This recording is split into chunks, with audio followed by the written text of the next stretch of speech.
Hello, ladies and gentlemen. Good afternoon. Agus Digwichach Rini Usla, Agus Tar Falchero Gudi on Dog Patch Labs in Mulloy. I've always wanted to say that in Ireland. You're all very, very welcome to Hatch's second accelerator program. It's going to be a very tight kind of event. We really need to get to the jewels of the crown, which are the startup companies themselves. And I'd like to, at this stage, welcome our live stream audience, particularly in Bergen. I believe there's a room full of people in Bergen, which is great to see, or they can see us. And also many, many places around the world who are tuning in to hear of all the amazing work that our startups have done. So, just before we kick off, just some housekeeping, I guess. Health and safety, if anything happens in the building, I guess you just follow me because I'll be first out. And then we have an exciting live poll vote. And this is one that we do with all our programs. And for me, it's a testament for how the teams present themselves today. They've been working really, really hard on really developing their pitch to the extent that they can really get across their story and all the incredible work that they've done. So if you could just please take note, and also those on live stream, Slido, www.slido, and there's a live poll there, and if you put in the hashtag Hatch, you will see the teams there.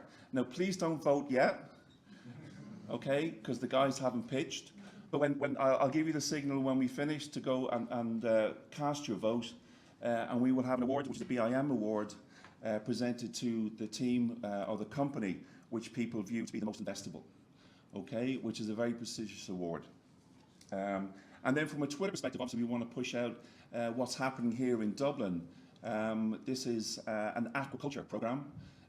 In terms of the weekend here in Ireland, in Dublin, there's a lot of agri and aquaculture things going on, which is really, really cool. And Hatch as an organisation is trying to get to the forefront of innovation in aquaculture, in trying to attract talented people from around the world to wherever our programs are. And I think particularly in this program, we've got 6 companies from 5 different countries who've come here and committed to make a business and grow their business and put the hours and weeks and months in to make this a success, and indeed the years ahead. The agenda very quickly. I'll finish in a second before I introduce you to the CEO of BIM. Just one point for me and the Hatch team to say on behalf of Hatch in terms of BIM, we would not be here without them.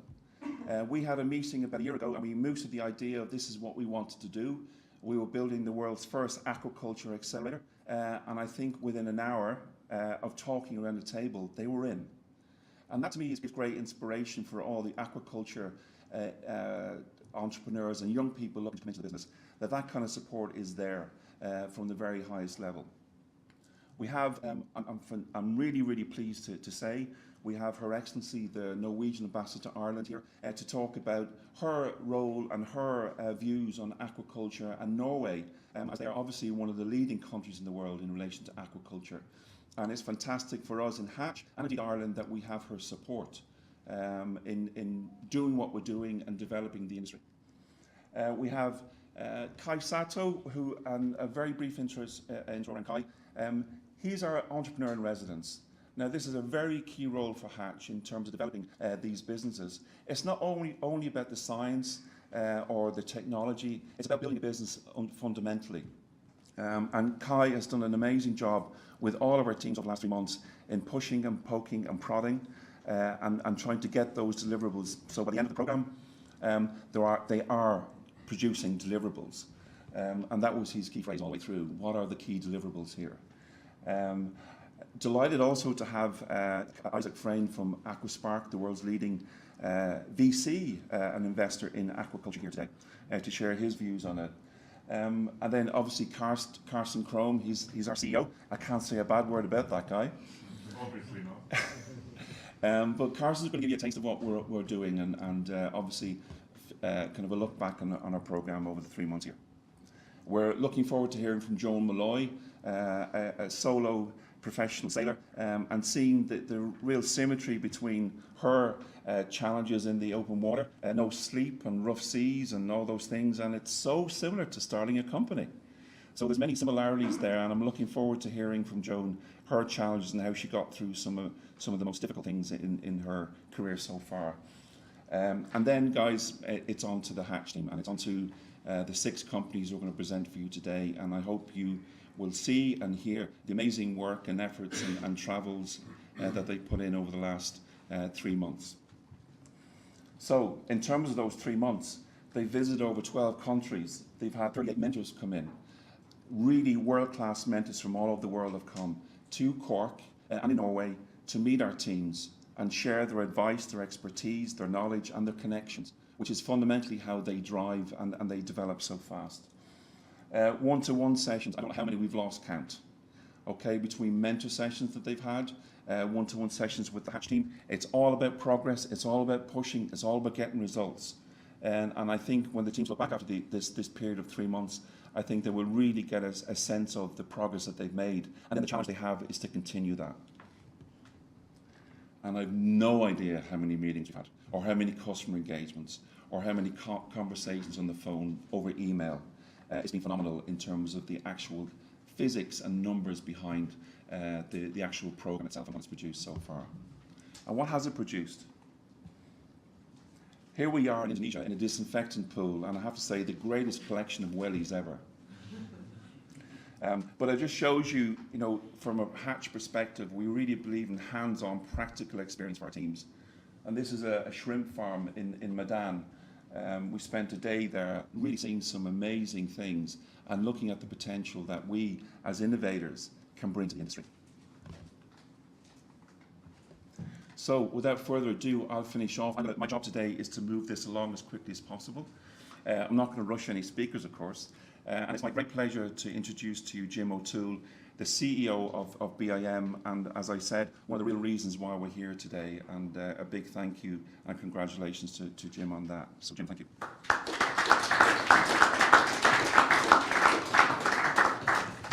Thank you very much, Wayne.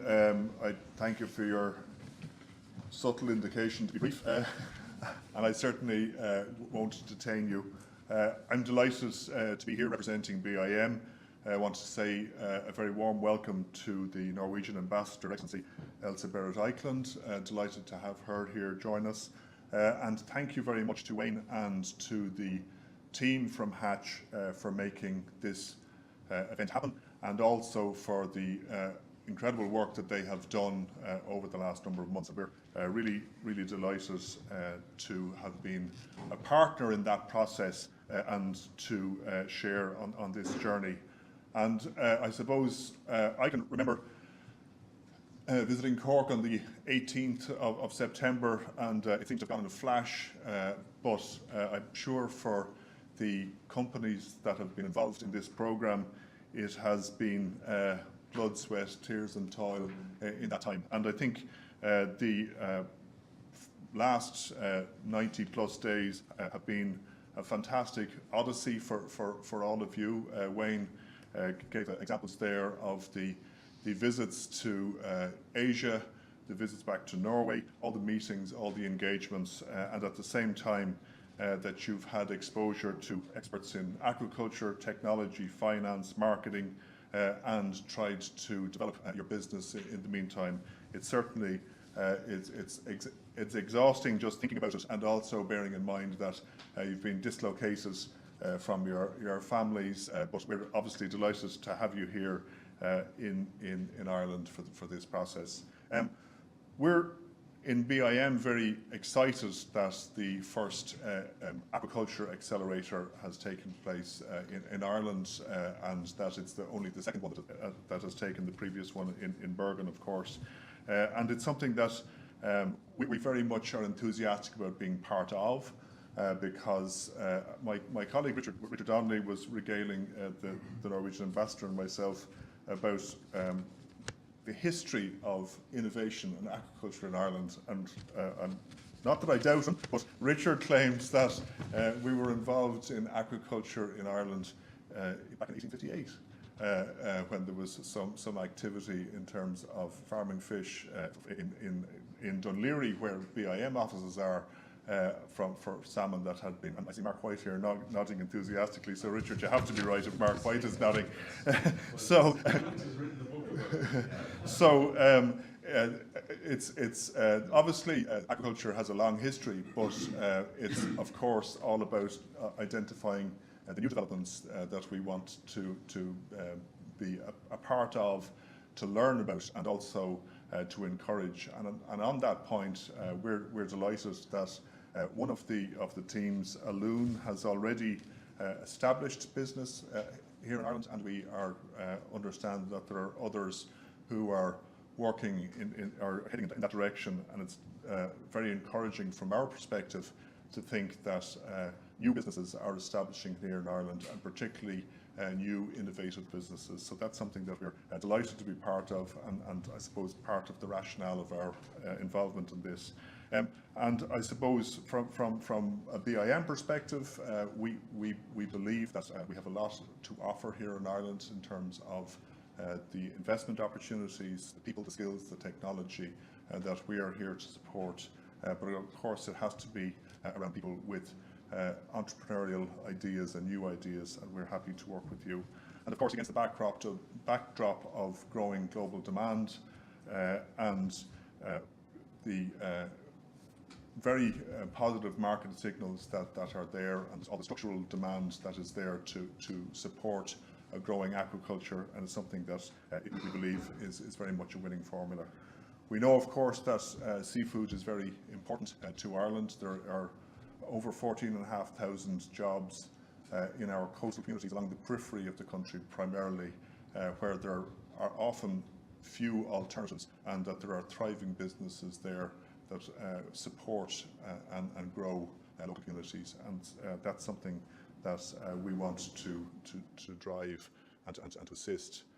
And just to finish, I know that Wayne made reference to the award for the most investable business that we'll be making when you vote later. But I think it's important to acknowledge that everybody who has got to this day is a huge achievement, because it was a rigorous selection process, and I'm certainly looking forward to listening to the stories of all the teams, because it really is inspiring, and your work will inspire others, and we just want to applaud that and congratulate you, and look forward to helping you on your further road. And without further ado, I'll close on that, and thank you for your support, and express our pleasure in being part of it. So thank you.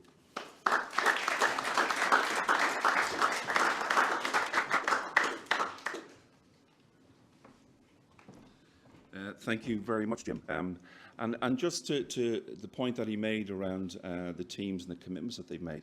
Our teams, as many of you may know, are coming from Chile, from the United States, from Canada, from India, and from Ireland now, and the UK. And a big hello to all their families and partners and teammates back wherever they are. And for all the commitment that you gave, and understanding and forgiveness, particularly for those who are involved in relationships. I know what it's like leaving home and travelling for months on end when you're trying to achieve something, and it's a credit to all those people behind them. It's not just the teams here, but it's the people behind them, which is critical to make this work.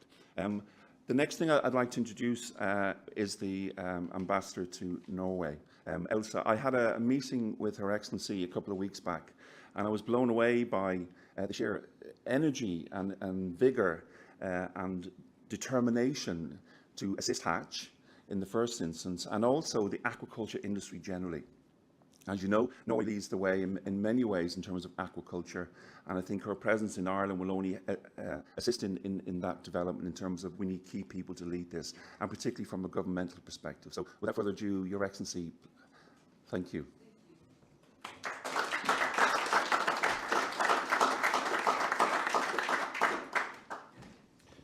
Dear friends, BIM, Hatch, and the most important, all of you who are the future of the aquaculture industry in the world. I will talk a little bit about Norway, why this industry is so important to Norway. Then I will invite the Irish government to work even closer with Norway to develop the industry here in Ireland. And I'm very happy with BIM's clear message in that perspective. And then I will talk a little bit about two international initiatives from Norway to focus on the production of sustainable seafood, climate change, and more science-based production. And the future of the industry is not based in Norway or in Ireland, it's based internationally. And we hope to make the industry much safer, more environmental friendly, and also more efficient. But let me start with Norway. Why is this so important to Norway? Norway, as you know, is a country very connected to the sea. 80% of the Norwegian people live less than 10 kilometers from the sea. And from your inner eyes, you will think about this long coast, Norway, the way north, where the Vikings traveled. The Vikings came here to Ireland around 798. The ocean at that time linked Norway and Ireland. It was the highway between nations. And the Norwegian Vikings never left. They integrated in Ireland. And there are special words in Irish, Mark White, for this joint identity of being Norse and being Irish. So we feel we have a lot of common history and relations with Ireland. Fish farming and aquaculture is not controversial in Norway. As I said, if you travel up along the coast, there is a political and social consensus that we need fish farming. We need economic activities in the coastal areas to enable people to live there. And it's amazing to travel to Flora, to small villages up in the north, where you can really see really rich young people working on fish farming, establish their own industries. So today, fish farming, and especially farming of Atlantic salmon, is one of the drivers along the coast of Norway. Today, Norway is the world's largest exporter of seafood after China. In China, we have maybe a little bit bigger population, a bigger country. So I don't think Norway will ever be the biggest exporter of seafood. But the Norwegian government, I think the most important now is to focus on a sustainable aquaculture. Norway is, as I said, the biggest producer of farmed Atlantic salmon. And in my residence, in the Norwegian residence here in Dublin, I'm always proud not to put wild salmon on the menu, but farmed salmon, maybe in a protest to this kind of opposition to farmed fish in some areas of the Irish society. The Norwegian Prime Minister has launched two initiatives that would be relevant for all of you and for the Irish government. The first one is an international panel building a sustainable seafood economy, a green economy. It's very closely linked to United Nations, to climate change, and to the Sustainable Development Goals. The mandate for this panel is the rising demand for sustainably produced seafood, and I'm not talking about Ireland and Norway, I'm talking about globally, in all countries in the world. And the importance for countries and for industry to share knowledge and competence and to focus on science and innovation. And that's why a group like yourself is so important, not only on a micro level, but on a macro level, to really make the world more sustainable and greener with a better seafood production. Norway will also next year host the world's biggest ocean conference, Over Ocean, established by, at that time, State Secretary Kerry. It was in Indonesia this year. Next year it will be in Oslo, and it will include governments, industry, NGOs, representatives from local people, and of course sustainable seafood, including aquaculture, will be on the agenda. So to sum up, Norway supports the aquaculture industry in Ireland.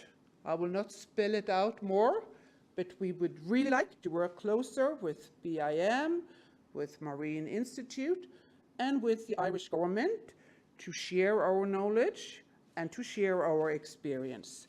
We don't see the Irish or other countries as competitors, because we believe to grow a sustainable seafood industry, we need a close cooperation. So to end up, transparency and cooperation. I think that's the key to the Norwegian success when it comes to fish farming. And I think that will be maybe the two most important aspects for Hatch and for growing this global industry.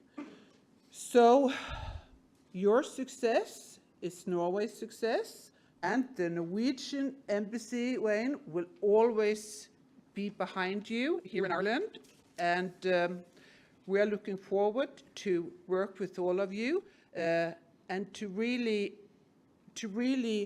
focus on the importance of the seafood industry globally and in this country. So thank you and good luck.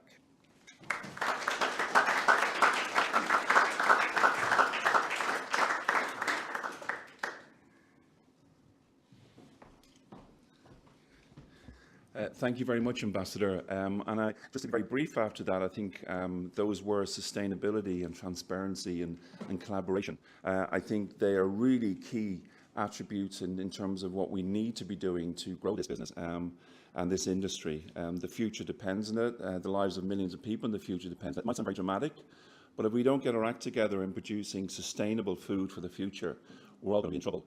I'm going to go a more excited route now, and I'm going to introduce to you Hatch's entrepreneur in residence, Kai Sato.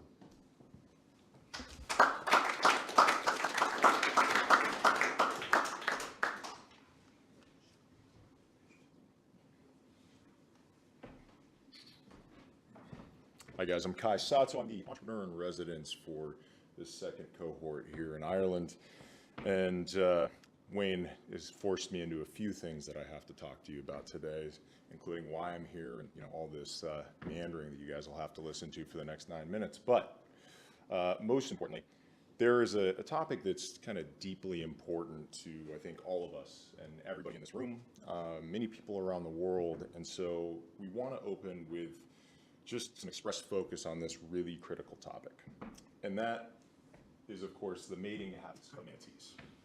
I'm just kidding. We're not going to talk about mating habits of manatees, but you saw how Carsten got really excited about that. He probably wrote like 6 or 7 research papers on that back in the day. I actually do. Just in case you asked me, I researched it last night. I know you. I know you. No, what we're actually talking about here is an avalanche. And that's what I think a lot of people globally and what the ambassador is describing don't quite know. The people in the industry start to feel what's happening. But this avalanche is happening in aquaculture, and it's around innovation. So we're going to explore that and tell you exactly what that means and why we're all here and how we fit in and how countries and companies and venture capitalists and entrepreneurs all come together and where we think it might be headed and why it's pretty exciting and quite simply absolutely essential to the survival of our people and our planet. So before we lodge too far into that, I thought we'd explain a little bit the entrepreneur in residence. So I'm an entrepreneur by training, and so effectively to me that means that I help take ideas and build them into companies that ideally create a positive impact on the world. And I think a lot of people in the venture community and the entrepreneurship community are really committed to those types of things. And of course, you become an entrepreneur in residence by starting as an entrepreneur. I did that in the sports vertical 10 years ago, and we built a business up to a certain point in time. We actually participated in the world's first sports accelerator that was run by the Los Angeles Dodgers. And then based on some success there, we started moving to the venture world and had all these startups and venture firms that wanted to better execute in sports. And because I'd become an old gray hair in that space, had an opportunity to build a fund, and that's what we actively manage. But aquaculture kind of came out of nowhere, and food is an intense passion of mine in addition to sports. And a dear friend of mine had built one of the largest shrimp importing companies in the United States called Rubicon Resources. And so at the beginning of 2017, he and I were playing golf, and he said, hey, a lot of things are starting to stagnate in our industry. Our business is doing well, $250 million in revenue, but there's a lot of change, and we're starting to see it in tech, we're starting to see it in data, and we're seeing it in so many different countries of origin around the world as things shift and new players emerge. Basically, will you give me some feedback on what that looks like? And so I sat down with this team, and the long and the short was they needed to find ways to grow.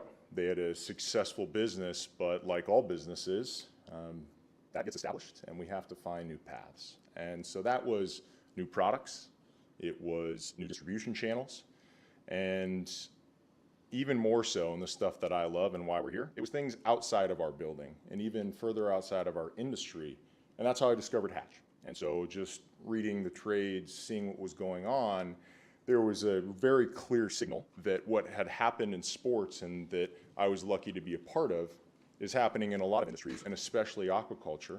So I came across Carsten and Hatch, and I, of course, pinged him on LinkedIn because I was going to be at the Boston Seafood Show. Of course, Carsten's lazy, he didn't show up. No, he was busy. Yeah, that's right. He was doing the whole mating manatee thing. But no, we ended up chatting with Rabobank and a lot of the players that were coming online and really establishing themselves, and it was just very clear that you had some of the real key elements to drive change. So I actually flew to Bergen for 38 hours, got stuck in Copenhagen just to meet with these guys for 30 hours, and then I got on a plane and flew back. But I was so taken with it that I even started to work with one of the companies from the last cohort and loved these guys, loved what they were doing and the people who were committed to this community. And so Carsten and I found a way that we could collaborate for this cohort. Hence the EIR role, which effectively it's a little bit of been there, done that, had to deal with an EIR, had to deal with a Wayne, had to deal with a Carsten in the past as an entrepreneur. So how do you pay that forward to a certain degree and try to share some of the learning? And so we set out on this path over the last few months.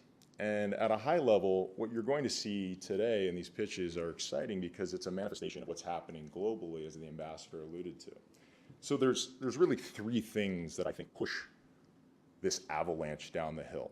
And Hatch and many other groups like Aquaspark are huge catalysts for this, as well as some of the very large players like Rubicon or Highliner, where I was the Chief Innovation Officer. But it really comes down to the talent that's going after these things. And so when you have really talented entrepreneurs, people with PhDs that you're going to hear from, or people who graduated from some of the best schools in the world, or people who like to tinker in labs in their parents' basements and get in trouble with Homeland Security, these are the people that you're looking for. These are the people who are really going to push this momentum down the hill and they are irreplaceable.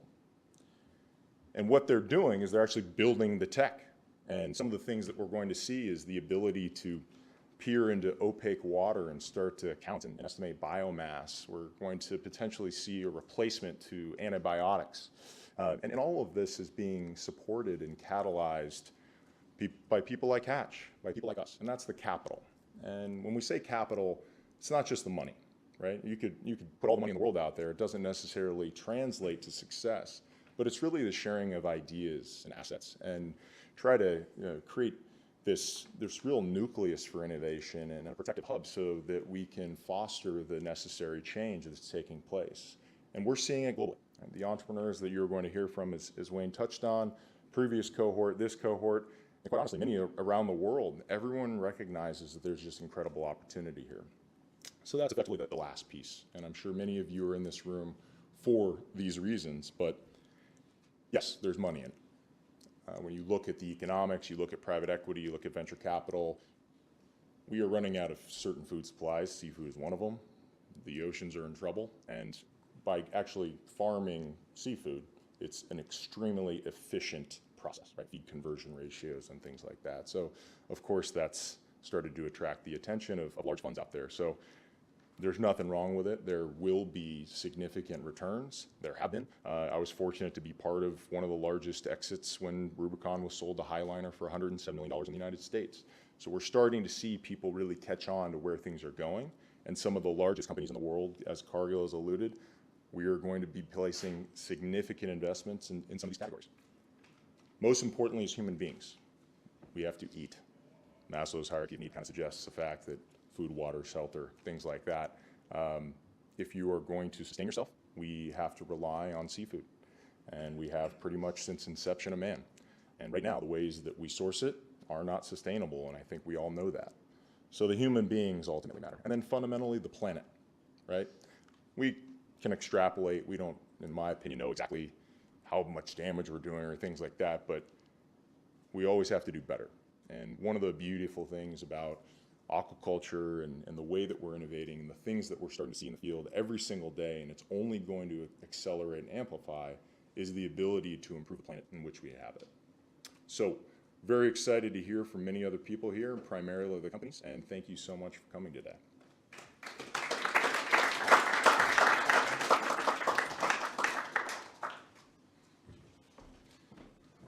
Thank you very much, Kai. And I guess you get a sense from Kai the kind of value that he brings to an accelerator in terms of experience and exiting. And these are all very key fundamentals of a startup's growth and future. In terms of adding that experience early on, and I find in accelerator programs, this is probably one of the biggest advantage in terms of helping them avoid mistakes that most startups will just fall into. So I know Kai has done a lot of really cool stuff with the teams and engagements over the last 3 months. And also in the room, there's a couple of other mentors here, Cathal Lee, and I see Mark White too. It's a big shout out to all of those mentors who may be many watching here live today. As I said, there were 38 mentors that we used in 12 weeks. That's a lot of people.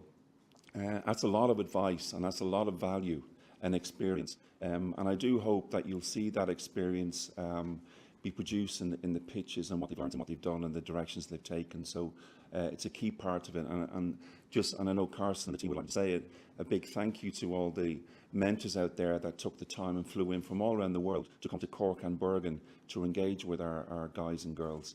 It's very much appreciated. Just leaning on from what Kai was talking about in terms of, there's a lot of decisions to be made, there's a lot of talent out there, there's a lot of technology. But it does need capital at times to spur the growth. And I'm very pleased to have Isaac Fraynd, the Dealflow manager with one of the world's leading aquaculture VCs, to come and join us and share his views on that. Thank you, Isaac.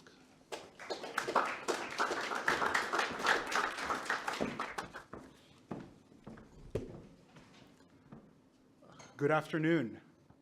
It is great to be in Dublin, and it is great to be here with Hatch, celebrating the success of another cohort. For those of you who are unfamiliar, Aquaspark is a mission-driven investment fund based in the Netherlands, seeking to catalyze the global aquaculture industry in a more sustainable way. We invest across the value chain and on a global scale, providing early stage growth capital. Oh, sorry for that. Early stage growth capital to top-notch producers and innovators that are reforming our industry, allowing it to become that global sustainable protein producer we all desperately need. So, just like Kai, I've been brought to speak here, which is an honor, but with a specific task in mind. And that is to explain to you all why I, Isaac Fraynd, think that aquaculture is sexy, as you heard. The first answer is all you need to see is a suited up salmon farmer and no explanation needed. But as I watched the elevator pitches of the companies in this cohort, I really started to think, what is so alluring about aquaculture that brings such an impressive and diverse talent pool to such a mission? And I really think that it comes down to how incredible our story is. A wise man once told me that people come to aquaculture for very different reasons, whether that be rooted environmentally, socially, or for the sake of the challenge. Yet, we all share something in common, and that is the vision that farming fish has the potential to save the world. Recent estimates show that in order for aquaculture to provide protein for a global population in 2050, production needs to triple, and needs to be done in a sustainable way. Current industry is not going to cut it. And although a lot of change has to be made, there is a lot of innovation that is still needed to push it forward. And it comes down to this. What's happening here with the cohort is really important, and it's bigger than all of us. But exciting things are truly happening.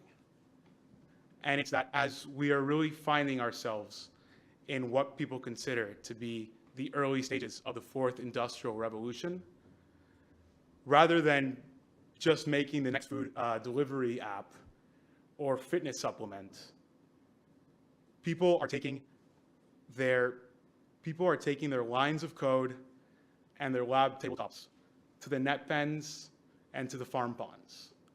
And that is something incredibly powerful.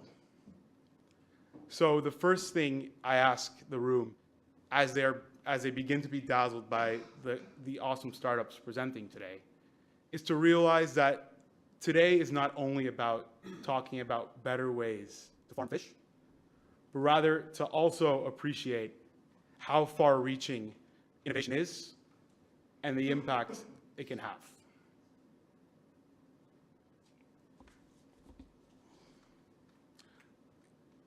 And Hatch truly is a fundamental part of this ecosystem. As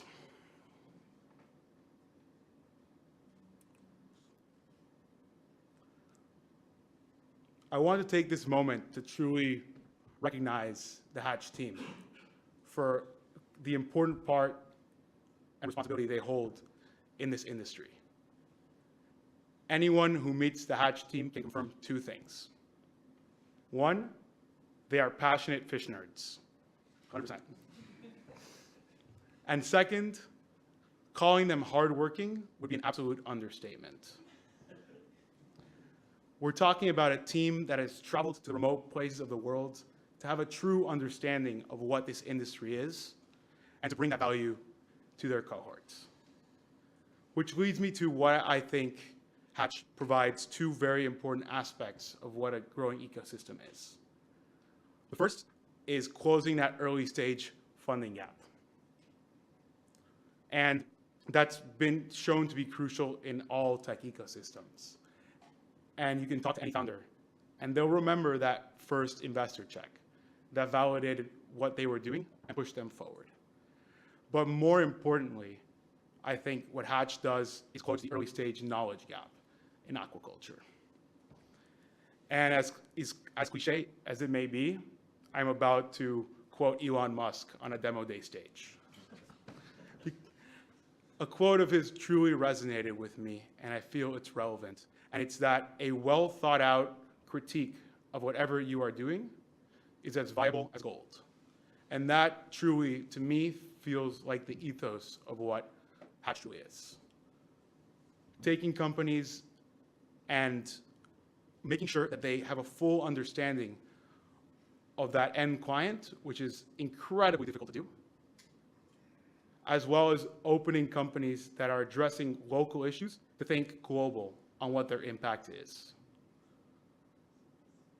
We have had the privilege at Aquaspark to work with Hatch on investing in their first cohort. And we have been incredibly impressed by the splash they made in the industry, pun intended. But we really value Hatch as a very important partner of ours, not only for Aquaspark, but for the industry as a whole. On a final note, I would like to talk to the cohort.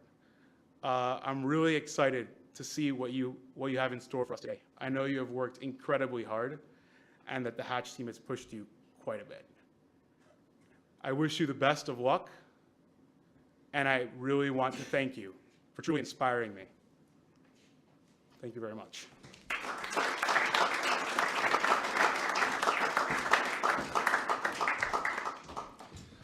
Isaac, thank you very much. And I think I join you in aspiring to make aquaculture sexy.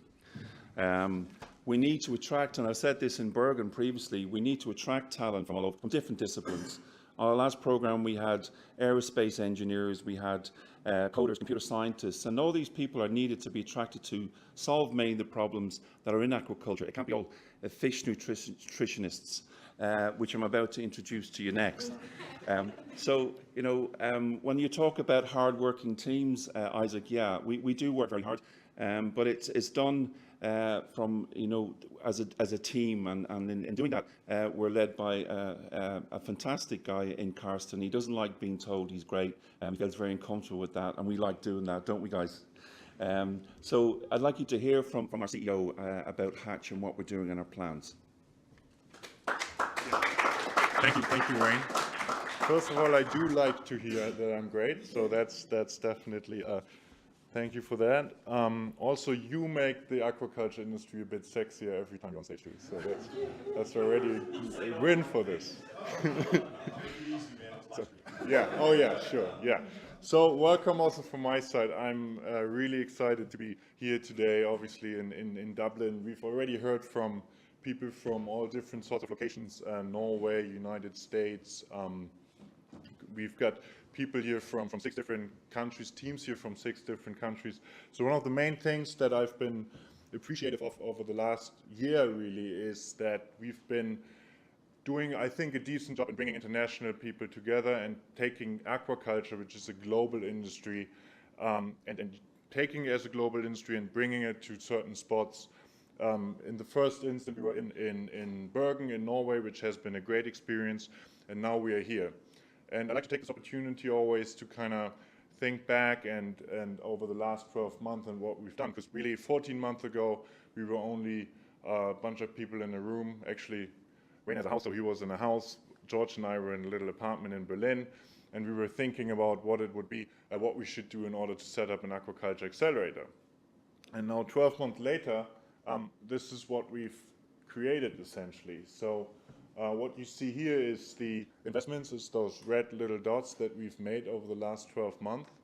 The empty dots are the 2 different cohorts, one in Norway and one in Bergen. And we've now have 16 portfolio companies, 16 transactions that we've made in 12 months in 12 different countries. Everybody who works in investment knows that if you make a transaction, that's a lot of work involved with it, and especially if you deal with let's say, funky locations such as Thailand, where you have a lot of legal work to be doing that you're not used to from say, Western countries. So I'm incredibly proud of what we've achieved. I'd like to say, and Isaac, correct me if I'm wrong, that we are the most active investor now in the early stage aquaculture space by amount of deals done. Obviously not by amount of money invested. It's still very small. It's still very small amounts in total. But it's still quite exciting, and what we are beginning to build here is an ecosystem of companies, and that those 6 companies that we're here today, this is not the end of the engagement with Hatch. So what we are building up is a portfolio. We are building up different hubs around the world, and I'll get to that after the pitches a little bit. But we'll be dealing and working with our companies on an ongoing basis and helping them succeed, because at the end of the day, Hatch is a business and we run as a business, and everybody who's in the accelerator business will also be able to confirm that it's a tough business to be in, because essentially you're investing in very early stage stuff and you don't ever get anything out of it until the first companies exit. And that's something we are working towards, and something we've been have been very conscious about from day one. So what I do also would like to say is that, for the reasons I just mentioned, things are tough sometimes, and setting this up over the last 12 months has cost us basically, a lot of sweat and cash and everything, really. And we've been, I would not be here if it wasn't for an amazing Hatch team. I mean, if you speak to George, he doesn't even know where he lives anymore these days, because since last year November, he hasn't really had a home. And I haven't been home. I live in Berlin. I've been home there probably 4 weeks this year. So it's sacrifice, but it's worth it, because we have fun working with the teams. We see them, raise follow-on funds. We see big corporates such as Cargill and others getting excited about their products. And every time you get this sort of feedback, it gives you energy, and it makes you get up in the morning. So this is amazing. And lastly, as we heard today, there's also a certain extent of greater good, or a lot of greater good involved, that also helps me at least get out of bed in the morning, and that's the food security issues that we are solving by investing in early stage aquaculture companies. Another exciting thing along these lines is that aquaculture is still a young sector. It's industrial aquaculture, at least in the Western world, is 30 to 40 years old, and every growth forecast tells you that it'll be triple or quadruple over the next 30 to 40 years. And what it means for us is that by selecting the right companies now, those are the ones that are actually going to be the main players in 7 to 8 years from today. And that means that we are actually at that gateway of producing sustainable aquaculture in the future through the companies and investments that we make. So we have the potential to make a lot of impact on the sector, and that's obviously also something that's super exciting. We've heard it before, but without, and as the CEO, I'm always supposed to be doing the thank yous as well, and I'm happy to do it, because BIM has been an incredible partner. If you look at Ireland as a location for us, it's not necessarily the obvious one, right? We chose Bergen because Norway has about 1.2 million tons, I believe, of salmon that they farm per year. Compared to that, Ireland isn't quite yet there. But at the same time, what Ireland does have is a lot of potential and a lot of motivated people and a lot of interest in the sector. Especially BIM has been proven to be a great partner for us. Now, our other great partner, who we are very relying on in terms of financial support, but also ecosystem support, is Cargill. We've been working with Cargill basically for about a year now, and are happy to they are very engaged with our companies. They're very interested in early stage innovation, and that's been fantastic.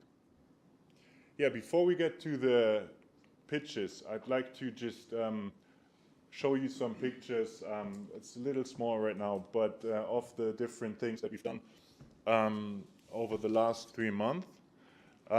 We've visited, so obviously we have mentors flying in from all over the world that teach and work with our companies on site in Cork, but at the same time we've been taking our companies to local farms, and not just local farms, but actually also places that you can see. I don't know whether it works, but this is a trout farm in Cork that we visited. This is a marine harvest site in West Ireland that we've visited, and this is an oyster farm. This is probably the coolest picture that's ever been taken on for a while. So this is an oyster farm, but you also see that we've visited. Wayne showed it before. Shrimp farms in Indonesia, feed mills in Indonesia. We've been to Singapore. We've been on Norwegian industrial salmon farms, and all this over the last 3 months. So it's been quite an intensive time, and in some ways I'm also happy that it's Christmas now and we can all kind of, chill out. And I'm sure everybody will agree with me when I say this. But it's not quite over yet. We have some exciting pitches to listen to. So with that, I'm going to hand back to Wayne. Thank you very much.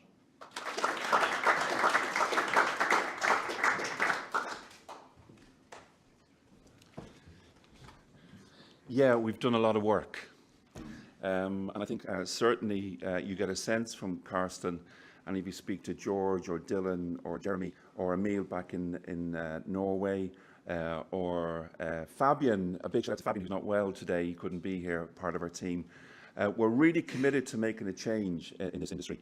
And likewise, we need other institutions to support what we're trying to do. I mean, we're really taking on the world, ladies and gents, and we need a really good supportive network of people and institutional funding to try and make that happen, to make that impact that we're seeking to make. Moving on to the next speaker, our keynote, in fact. I came across her from an introduction from Pauline, in terms of she is one of Ireland's solo professional sailors. And also her father is a mussel farmer in Clew Bay in the west of Ireland, which has great synergy and kind of has a closeness to what we're talking about today in terms of her passion for sport, and the amount of adversarial kind of challenge she has on the open water as a solo sailor, as she goes 4 or 5 days without sleep, making decisions which may impact on her ability to get to her destination, with all elements coming at her in different ways, shapes and forms. That sounds to me pretty much like a startup. So I want for you all to hear and share in her. She's got a really cool video which is going to give you the insight in terms of how difficult her sport is.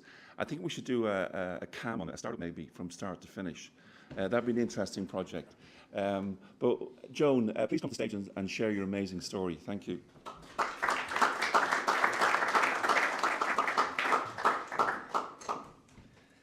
Wayne, thanks very much for having me, and like I said, if you had a cam on me for the whole race, it would just be 90% me crying at the camera, so that might be quite a lot like a startup, I can imagine.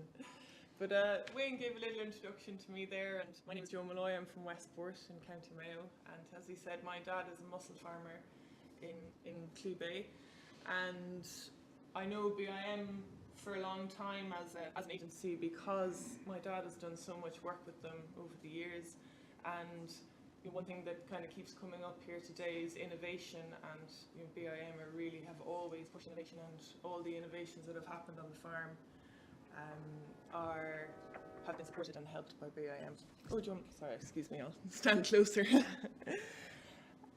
So today I was just going to talk to you about my experience this year, and this year I did a big solo race called the Solitaire de Figaro race, and this race is a very important training race for me because my ultimate goal is to do a race called the Vendée Globe, which is a non-stop solo round the world race.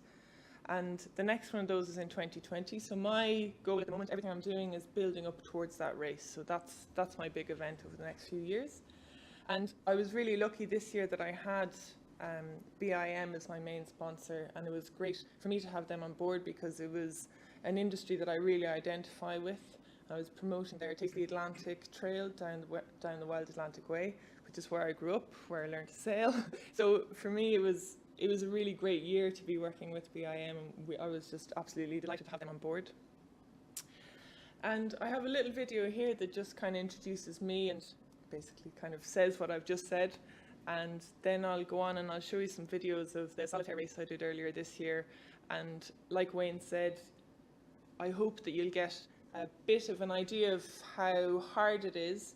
And when I was putting this talk together, I was trying to think about what useful lessons that maybe I had learnt, or that things that I'd come across that might be useful to other people in the middle, but you don't want to know about sailing, obviously.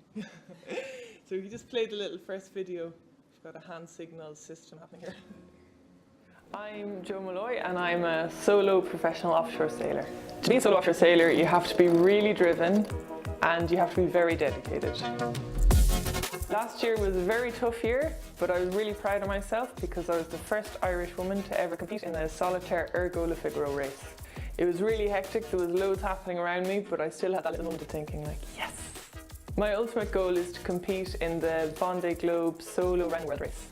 In 2018, I was really lucky to have Board Isquiwara, that's BIM, who are the Irish Seafood Development Agency, as my main sponsor. I have lots of different words that I use in hard times, but one that kind of sticks out a lot is a little quote from Thomas the Tank Engine that my dad sent me, which is, I know I can, I know I can. And I just say that over and over again and it helps. It's simple, but it works. So that's just a little introduction of me. And the next couple of videos I'm going to show you are, each video represents a leg of the race I did this summer. So I was the first Irish woman to do this race, and the race is 4 legs long, and each leg is a little race in itself. It's about 4 days, and like maybe what Wayne touched on, one of the hardest things that you have to deal with when you're solo sailing, probably also when you're doing startup, is sleep deprivation. So I would sleep for about 10 or 15 minutes at a time, and I would add up to about 2 hours in every 24 hours. So you can see pretty quickly, I'm making a video myself, I think everything is normal, and I look back at the video afterwards and I'm like, oh my God. So the first leg of the race was from northern France. We went from northern France, we went up along the English coast, and we went back round into the west coast of France. So it took me about 4 days. And it was my first time doing this race, so at the start, I was extremely nervous. There was loads of adrenaline, there was lots of wind, and then kind of as the race unfolded, you see what happened. So, okay. You can play away there.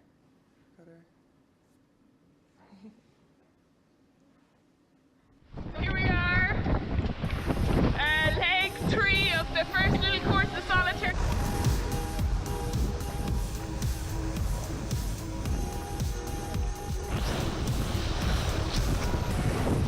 25 to 30 knots with the small speed. Woohoo!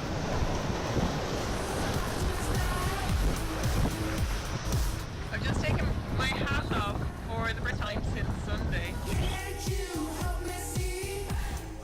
Going well. I overtook a couple of people last night, so that's always nice. And just got to keep it up now, not lose any places today. Yeah, the first day was really tough. At one stage I just thought like, I can't do it.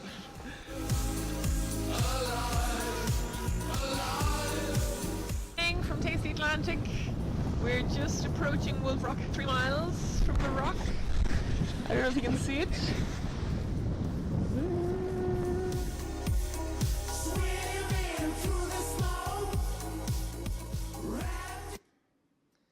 So that was the first leg that we did.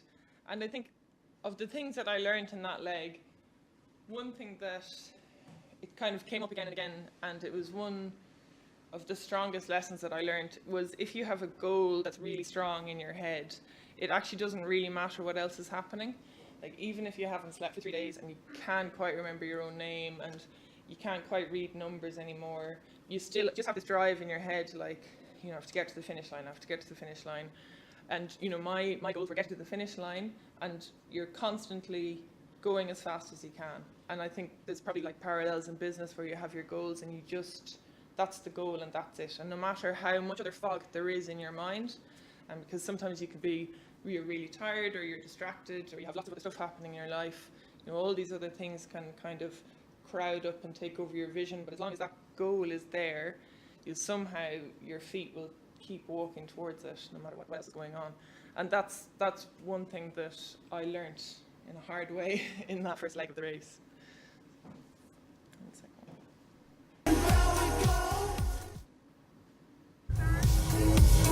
Wrapped in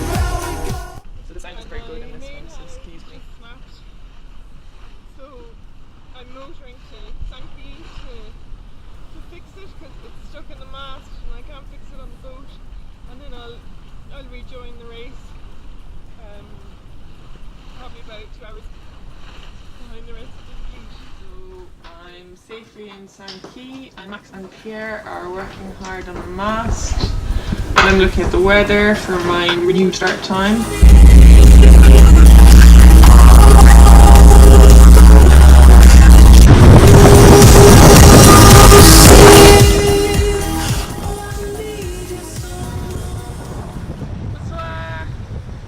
Sunset on Taste the Atlantic, day 1.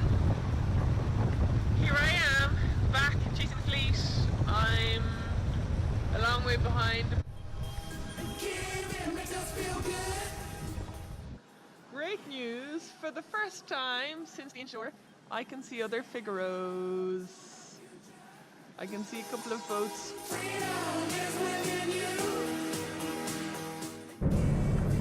I am no longer the last Figaro. Bye bye, France. Spain, here we come.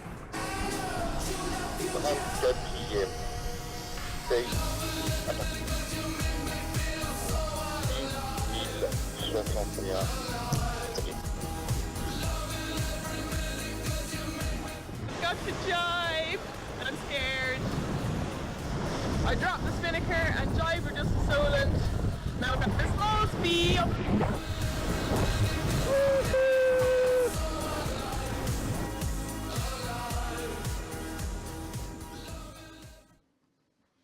So that leg was really tough. You might not be able to hear the dialogue very well on the video, but what happened is the rope that held the main sail of the boat up broke just at the start, so I had to pull in and stop and get it repaired and start again. And when I started again, I was 3 hours after everybody else. And this is in a race that even after 4 days, all the boats are a couple of minutes apart. So having that 3 hour delay was a massive disadvantage for me. And when it happened, you could see I was distraught. But then on my way back into the port, I was like, well, I'm not any use to anybody if I'm just going to stay distraught and be crying. I just have to sort this out. So I said, okay, I have 10 minutes in which I can like cry and scream and hit things and be angry. But after that, you know, you just got to get your head down and figure out your strategy. How are you going to, you know, what's the problem and how are you going to solve it? And the problem was I was miles behind. How was I going to solve it? Well, I just have to sail faster than everyone for the whole night and make the good decision at every decision point. And so I was like, okay, well, that's just what I have to do. So when I went in, I stopped and I had my shore team worked on the mast and they did the repair really quickly. And I left again and I had to rejoin the race, go around the little course inside and then head off offshore after everybody else. And kind of you're going off into the night knowing that everybody else is miles ahead of you. And in the little introductory video, I said that my dad had sent me a quote from Thomas the Tank Engine, which I think he kind of doctored for me, but it was, you know, I know I can. And I had that playing in my head the whole time. And actually, I didn't have that version of it. What it was like, I will, like, I am going to do this. And that's the difference between you saying like, oh, I can do it, and someone says to you, yeah, you can do it. Like, probably all of us can do it, but are you going to? And I was like, yes, this time I am going to. There's absolutely no way that I'm letting this set me back. And so that whole first night, I just didn't sleep at all. Every little tiny eddy and gust and cloud and rock, everything that I could, I used that to my advantage as much as I could, and I caught up with the fleet and I ended up overtaking some boats. So that was, at the end of it, I was completely dead. But the point was that having that period of time where when you're alone on the boat, you're the only input that you have. Nobody else is there to tell you. You can't ring your mum and say, oh, I just had a terrible time, what do I do? You've no contact at all. So your only internal dialogue is from yourself, so you have to be able to turn around, even when you're really, really low, and say, you can do this, pick yourself up, think of a strategy, execute the strategy. And so that's what I had to do on that leg, and I was really, really proud of myself that I did it. And so just go on this little video of the next leg. That was just had our third general recall. So it's now 2:30, 2 hours after the start was meant to happen. Good morning from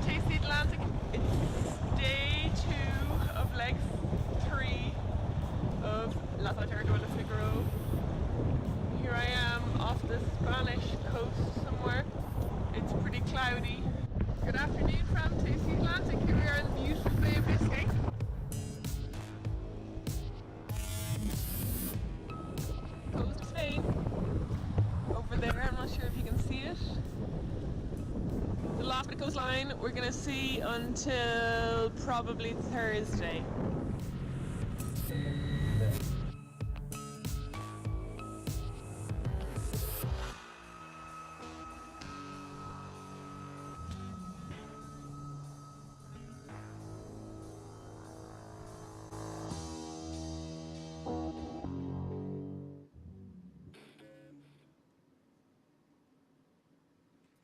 So that was the third leg of the race, and there's not very much, there's no crying or screaming or breaking things on that race. One thing that was interesting about that leg was just the conditions were the same for 3 days, and that actually made life really challenging, because you didn't have a daily challenge, you just had this daily grind. The same thing was happening all the time, and so mentally you had to be ready with your performance. It was so easy to let your performance just drop off and stop thinking about it, because you're like, oh, I've done this before, I did this yesterday, it'll be the same. But you couldn't think that, because you'd start to slip back in the rankings. You have to keep thinking, okay, can I do something new? Is there something I have forgotten about? Going through your checklist again. Okay, am I on my 100% performance? How am I doing against my competitors? You're just constantly having to refresh that. And because it was that leg, we raced through the Bay of Biscay, which is a really big area. So pretty quickly, all the boats got separated out away from each other. And we knew that we were going to converge again when we arrived at the destination and be only a few minutes apart. But for 3 days, you're out in the middle of the sea completely by yourself. So it's very easy to kind of lull yourself into a sense of security that, oh, I'm doing fine, I'm great, I'm having a lovely time out here. But for me, it was really important to keep that focus. And one thing that I had in my head was, what I do with sailing is I have a little mantra where I train like I'm racing and I race like I'm training. So that means every time I go training in the morning, I prepare as if it's a race. So I take it seriously. So I check the weather, all my clothes are right, all my food is right, my boat is perfectly prepared. And, I really take that training seriously, and I go out and I do that seriously. Like, I suppose if you're doing a presentation to your colleagues or to somebody in a different company, you'd have to take the same weight to both of them. And then the flip side of that is you race like you're training. So that means when you go out and you're racing and you're in the middle of the Bay of Biscay and you haven't slept for 3 days and you're wrecked, you just have this intrinsic ability to just keep going, to keep your performance up, because that's how you've trained. And it also means when you're racing, you can relax a bit more, because you know that your automatic reaction to each situation will be as if you're racing. So that was the kind of the mental battle that I had on that leg, and trying to apply that logic every day and not let myself kind of drop off in performance.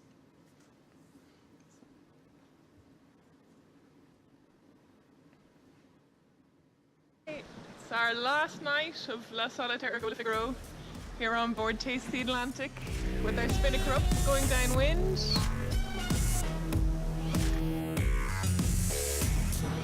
So it's the first night solitaire, last leg in solitaire. We're like 20 miles in, and I'm with the group, and we have really messed up.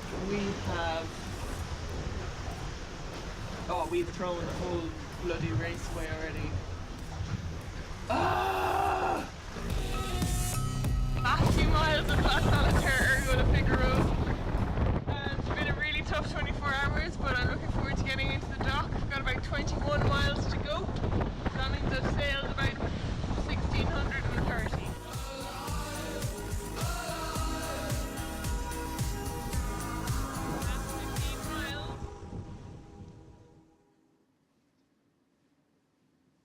Actually keep playing for a minute. I'm sorry.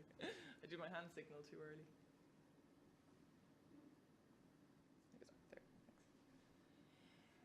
And the final leg for me was just a 24-hour leg. So after I've been sailing, 4 and 5 day legs, I thought, 24 hours, it'll be easy. And it wasn't. It was really, really hard. And one of the lessons that I got from that was just the mental preparation that I put into the previous legs that I hadn't put into that final leg. And when it arrived, it was actually a really tactically difficult leg. And I was talking about there you saw me kind of talking to the camera about a decision that I made. And what had happened was the forecast was for more wind to the west, and I had gone out to the west, and the guys who'd come with me were the guys who were coming second and third in the race, and the guys who were coming sixth and seventh. So some people in the top 10. So I was out there to the west with a really high caliber group of people. I thought, this is brilliant. We are going to sail around the outside, come in at the top. It's going to be brilliant. And everybody else, the older 35 other boats, sailed down the east and completely overtook us. And when we joined in, we were 7 miles behind. And it was just absolutely crushing. There was no other word for it. And I think that's, I don't know, I still don't know what the lessons are from that, so I can't tell you. But it was, again, for me, it was just how I dealt with it. And actually, one thing that I did use, a technique that maybe you can't use in business, or maybe you can, was I tried to think about the other people around me and use empathy to make my situation better. So I was like, okay, well, I'm third last. Well, this is absolute rubbish. You know, this is not my plan. But that guy beside me was coming second in the race. You know, so my ranking, I'd gone from maybe 25th to 26th. He's gone from second to 21st. Yeah, I'm grand. Like, he's having a way worse day than I am. And I used that to actually buoy myself up, and it did work. I know it sounds cruel, but it did work. I kind of tried to use empathy to kind of take the edge off the disappointment I was feeling for myself, and just stop that downward spiral and distract myself into something else. I was like, oh, well, he's having a worse day. Well, I might as well go upstairs and trim the sails, try and sail it faster then, you know. So that was it. And the last couple of slides are just some slides of some people that my year of racing wouldn't have been possible without. And the key people for me were BIM. They were my title sponsor for the year of racing. It was really amazing to have TC Atlantic on my sails and on the boat. I was really proud to promote it. But there was a couple of other people who did help as well. Maybe you can play. From the industry, there's probably some familiar names, including Marine Harvest and Black Shell Farm, my dad's company, and then lots of other local companies helped me as well. Right. So that's it. That's all I have to say. Thanks very much.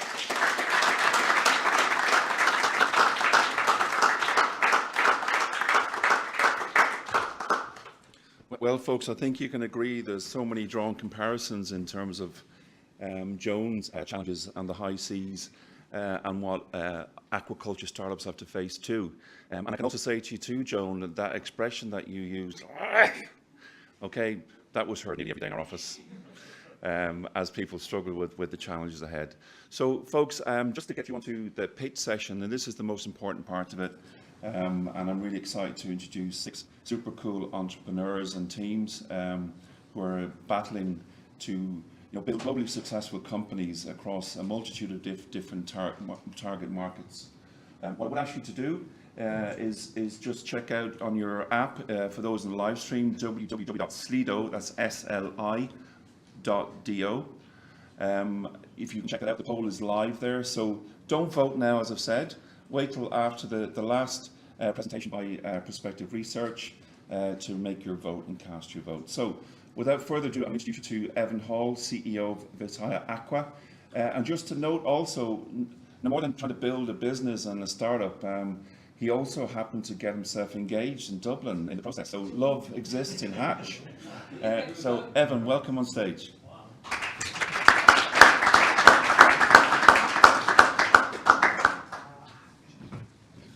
It's lovely to be back. I got engaged to my now fiance just down the road from here, so this is a welcome return.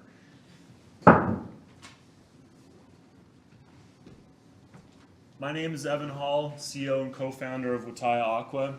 I'm going to tell you about how our company is using data and analytics to make aquaculture feed better. Before I start, just a quick show of hands if you've ever owned one of these guys before. Now keep your hands up if you've also owned one of these. Yeah, everyone's hands. Now, there are a lot of reasons that fish can die, but one of the reasons that they die is because they get fed too much.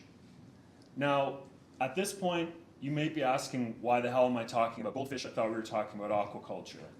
Well, because the same thing happens in aquaculture all year round, 24/7, 365, in any and every species that's farmed.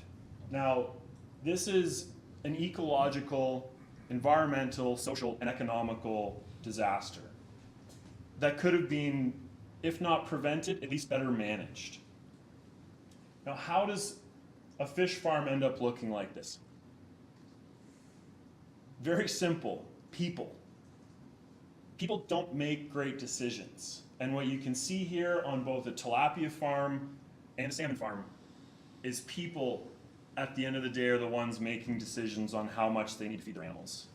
So the typical process in which fish and shrimp are fed is to what's called satiation, which basically means they're fed until the animals stop eating.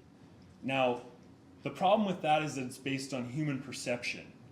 Now, my perception of a full fish is different than that 3-year-old's perception of a full fish, which is probably different than any of your perceptions of what a full fish looks like. Again, these are huge problems, and it is one of the core issues that faces the aquaculture industry from a sustainability and an economic standpoint. So what are we doing about that? My co-founder and I built an online cloud-based solution that allows fish farms to get real-time access, forecasting their production, estimating their biomass, and most importantly, managing their feed. This is available for farms to use via the cloud and is based on over 30 years of academic research on feed management and nutrition. How does it work? It's very simple and easy to use. We only require 8 data points that a farm would give us. They would have this information already, and we're able to generate a very accurate forecast throughout their whole production cycle. This works from shrimp to trout to tilapia to salmon. Farms are then able to input data on an ongoing basis to track their progress as to how they're doing versus what our model is predicting on the farm. That sounds great, but does it work? Yes. This has been field tested and field tried over the last 10 years. Now, this is one of the first farms that we've implemented this technology on, is a trout farm producing about 1,000 tons per year. What I'd like you to really focus on is the feed conversion ratio improvement. Feed conversion is how efficient an animal is at converting feed into protein, and how much that resulted in cost savings to the farm, not to mention improving environmental impact and the ability to forecast their production better. Now keep these two numbers in mind. 1,000 tons, $200,000. What's the opportunity? Well, for a large farm, it's millions of dollars a year. A salmon farm producing 60 to 80,000 tons a year is probably spending $150 million a year on feed. Improving that by 1% is $1.5 million that goes right to the bottom line. Not to mention less waste, being less environmental impact, more sustainable, and a better product at the end of the day. Why am I talking so much about feed? I'll give you a little bit of a 101 on aquaculture for fish feed. It is by far the most expensive input that goes into running a farm. 50 to 80% of the cost of growing a fish or a shrimp is in the feed itself. Meaning that if you want to tackle farm economics, that's the place to go. As I mentioned before, farms can spend thousands to millions to hundreds of millions of dollars a year on feed. This is multi-billion dollars spent in each industry every year just on feed. We found that farms typically overestimate their feeding requirements by up to 30%. Imagine wasting 30% of the food that you're feeding your animals. Well, that's great, but how does this make money? Well, just like an asset manager who charges fees for managing your money, we charge a fee to manage farm tons.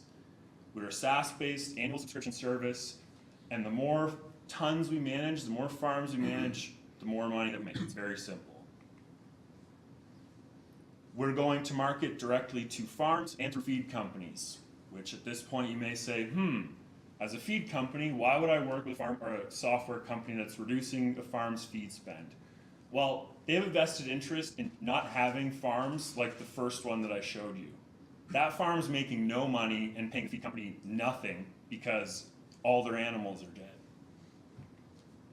Who's the team that's behind delivering this cutting-edge technology to the industry?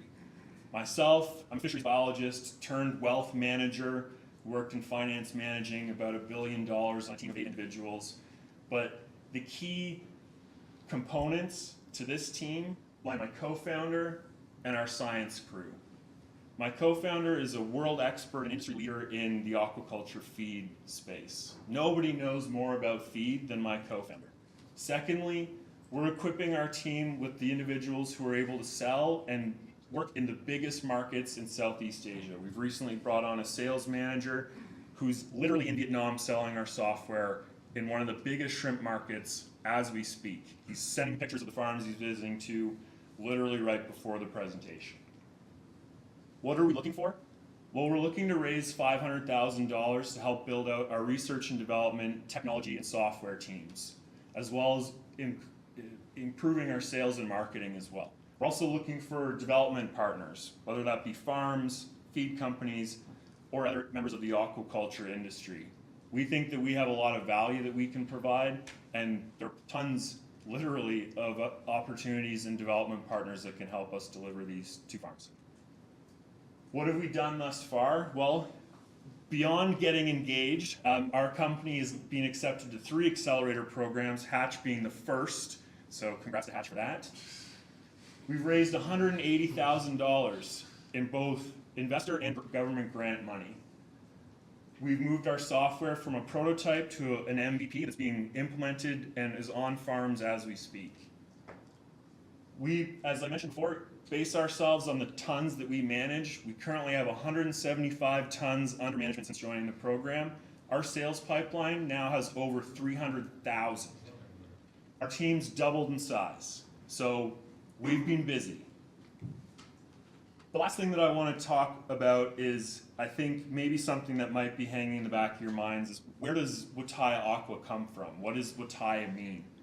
Well, Wittaya is Thai for science and knowledge. And what we're doing is bringing, as was mentioned earlier, a science-based approach to optimizing feed and aquaculture. My name is Evan Hall, CEO and co-founder of Wittaya-Aqua, and thank you for listening to my pitch.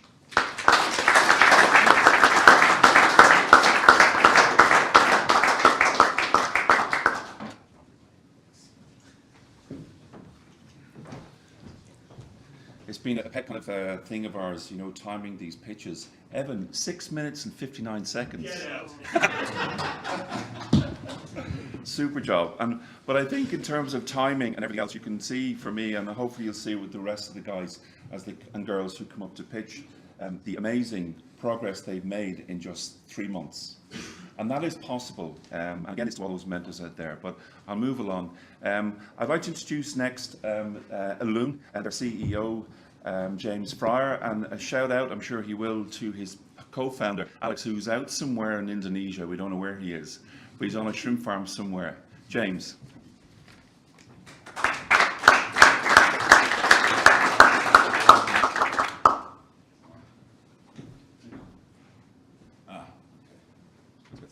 Hey, so my name's James Fry. I'm the co-founder and CEO of Alune. And just before I start talking about the company's a bit of history about me, I've been starting and growing businesses for over 7 years now, varying successes with those businesses. The last business I founded was a direct-to-consumer sleep brand that we founded in the UK. It was a very fast growth, VC-backed company that we took public on the AIM market on the London Stock Exchange last year. That was about 2 years, 2 months after launch, so you can imagine it was a pretty crazy ride doing that. And I exited that company at the beginning of this year. And since then, I've become absolutely fascinated with aquaculture.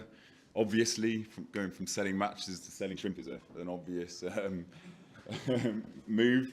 But so Alune, what do? We essentially enable high return investments in shrimp farming. And why shrimp farming? So this is, for me personally, what I find absolutely fascinating about this space. It's a huge market. It's kind of underserved. It's lacking innovation. There is potentially very high profit margins. And historically, it's not been great for the environment, you know, and so there's a chance to really improve that part of the industry. And these, for me, is all of these things together create a big opportunity. So this is something that, you know, everybody knows. The global population is growing. It's putting a huge demand on for food. And this is where aquatic food demand is going to go by 2030. But it's this this diagram on your right that is most fascinating to my company. And this is because the huge growth in aquaculture that is needed to meet this food demand, especially in shrimp farming, is not going to come from huge multinational companies. This is going to come from the smaller farms.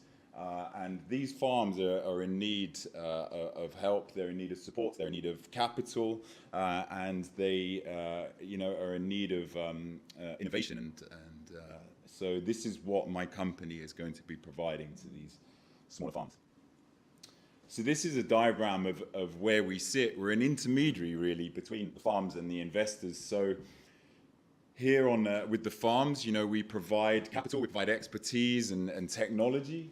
And then for the investors, we bring them these opportunities that essentially they wouldn't be able to get without us. And by working with the farms, we de-risk the opportunity and we ensure the highest returns for these for our investors. And just going a little bit more into this. So, if I was to say to you, I can bring you 50% profit on your investment in 4 months, it's a very attractive proposition, I'm sure you agree. But it's very, very hard to access. These farms are in remote locations in Southeast Asia. They vary in their performance. And what we do is, this is a photo of my co-founder, Alex, who's doing an absolutely amazing job at the moment. He's flying around Indonesia, meeting with farmers, creating partnerships, assessing the farms and their performance. And what we do is we identify these opportunities and essentially make the near impossible possible for our investors. And this, I want to go down here into the last table we've got here are two investment products that we have live at the moment. We're launching these in January, February next year. And as you can see, they're going to be creating some amazing returns for the investors that we've already raised money from for these product. Now back to the farmers. What do we bring to them? What advantage do we bring to them? So obviously we bring capital from our investors, but we've also developed a suite of products, technology. We've got expertise and support and training. The photos here are just examples. Creating a nursery on site which can increase production by a huge amount on a farm. Technology, monitoring technology that can improve all sorts of metrics on a farm. And ultimately, this is the biggest interest of the farms that we work with, is we're helping them to increase production, increase efficiency of their farms. And we not only do that while we're working with them and we're investing them, but that stays after we've left. And this is a huge attraction to the farmers. And this, of course, goes back into the investor side because it helps to secure the investment. So I just wanted to talk about our future ambitions a little bit. Right now, as I said, we've got 2 investment products in Indonesia. We want to grow those opportunities, and we're raising money privately. But where we see this company going, and something that we're very excited about, is we could see it becoming an integrated crowdfunding platform on our website. So instead of a few investment products that we offer to high net worth individuals and companies, we believe that we can have many, many products based all over the world, and that they could be offered to everybody to take advantage of the upsides. This slide I could talk about forever, but I'm going to try and... So if you can imagine, right now we're in Indonesia. We want to expand out to Vietnam and other countries. By doing this and working with many different farms, we diversify risk and we create scale, which allows for a lot of beneficial relationships in terms of purchasing and then offloading the product. We can create a lot of traceability with our products, which is a huge importance to buyers and to consumers. And again, this environmental improvement aspect, which I mentioned earlier, once we're at scale, we have a lot of plans, a lot of ideas of how we can improve the environmental performance of these shrimp farms. This is just the team at the moment. We're very early, so we're really excited about the team, actually, because we feel with my experience with growing businesses, I cover that side, and then Alex is extremely knowledgeable. He has a degree in sustainable aquaculture, and he's the guy on the ground helping the farms and to deliver the investment products when we're working with them. So, just to finish off, the last slide. where are we now? So when we started the program, we sort of had a concept. We'd been around Indonesia. We'd seen that the concept that we had was very promising, and we knew that it could work. And by working within the Hatch program, the two opportunities that I told you about earlier, they are agreed. We're moving forward with them, and if they scale in the way that we want them to, within 12 months, we believe we can generate 300K revenue at break even. From the world that I come in, these are really exciting numbers, you know. The only thing that's holding us back, and this is our ask, is to bring more products online, investment products. We need more resource. So as you can imagine, to manage a couple of funds in one area in Indonesia and then to bring on another couple in a completely different area, it takes resource and it takes time to bring those online, and we sort of need to fund that growth. And that's it. Thank you.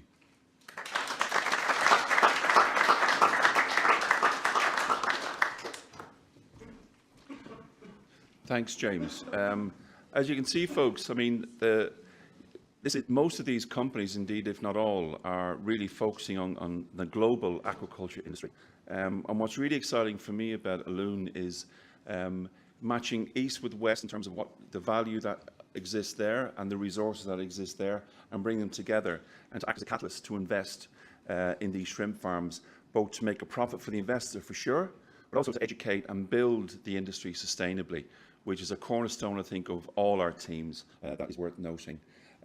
Next up is Francisco Ascui, the CEO of IctioBiotic. Francisco.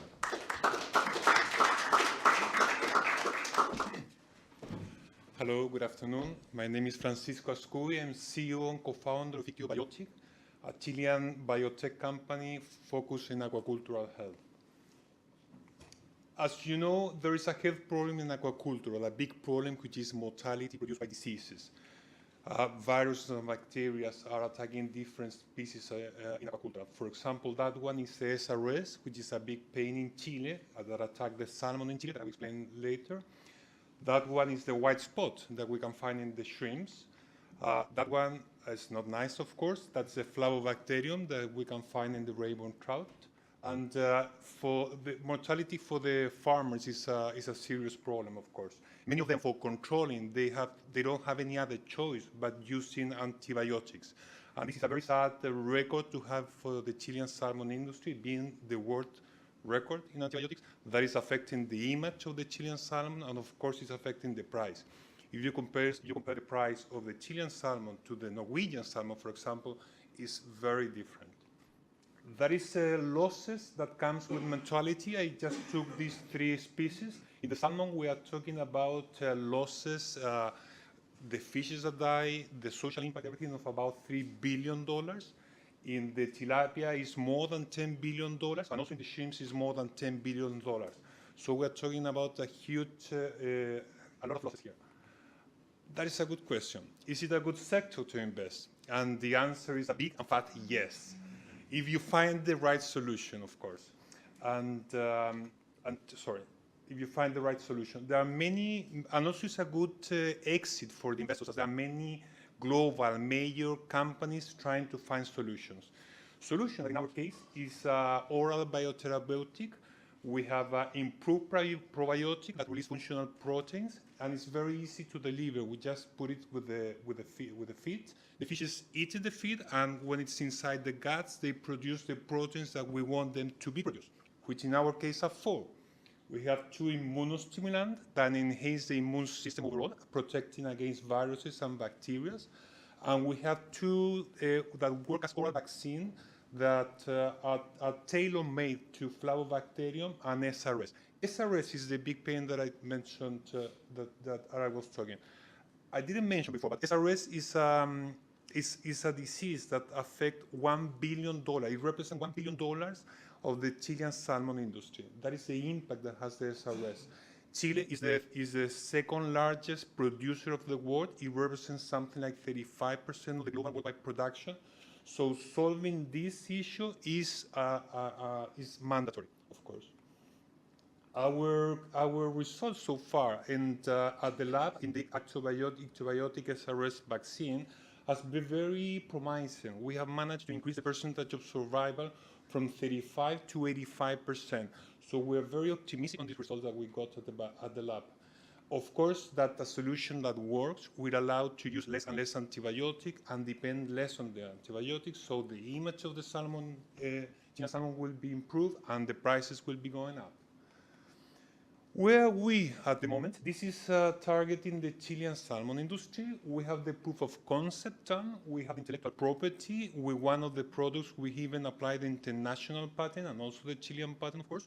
We are in the process of the pilot testing, and we will start soon the regulatory process in Chile. We expect to get the approval from the Chilean authorities within the next 4 or 5 months. And finger crossed, if everything goes well, we will start selling in Chile in the second semester of next year. What are the future plans? The future plans is developing our platform to other species like the tilapia and shrimps. We saw previously that the losses we have in tilapia and shrimps are billions of dollars, 10 billion each. So developing a solution for those species is also mandatory. This is I like this one because it shows what has been in the last 3 months of the program. From Chile, meeting all these guys in the animal health, specialty feed companies, feed genetic farming would be almost impossible, being very honest. And being in this program has allowed us to go to the headquarters of many of them. And many of these big guys has been very interested in our solution. So that's something that we're very proud. We have moved on further conversations with many of them, so if everything goes well, you know. This is the route to the market that we have. It's very simple. We will go to the market through the feed and the additive companies and through the animal health companies. The immunostimulant, the one that I showed before, it would be through the feed and additive companies, and the animal health would be more related to the oral vaccine because they need more R&D. Of course, that we can go to the aquacultural farmers so they can put the pressure over their suppliers and to buy our products. Also, our idea is having collaboration with this company in order to go together to the market. In the feed companies, for example, we have been talking with the 2 major players and we have moved on the conversation with them. This is our partners that they are supporting. We have the University of Santiago, which is one of the largest in aquacultural health in Chile. We have Activac, that has been in biotech in Chile for the last 20 years. We have 2 salmon fish farms that they are Blue Mars Seafood and Ventisquero, and both they control about 10 to 15% of the local market. And our new star, Hatch, in the middle. So we have good partners supporting this project. This is the team. That's me, Francisco. I have a lot of experience in international business, building relationships, building networks, more than 20 years. And I also like to scale up projects. I joined a company, for example, the last one that was about $30 million, and 10 years later the revenue were 120. Geraldine Liners, this is the 5th company that she co-founded. She's a serial entrepreneur. And one of those companies was sold to a big pharmaceutical group in Chile at very good money. The brain, Dr. Mario Tello, PhD in biochemistry and professor at the university with a lot of experience in microorganisms. And also we have 3 more PhD in the team. So it's a very well experienced team. How much money do we need? That's another big question. We need about we're raising about $750,000 for finishing our trials in Chile, and in order to start selling in the country by the end of next year, second semester next year. Well, thank you. That's my presentation. That's my information. Anything you need, I will be happy. Thank you.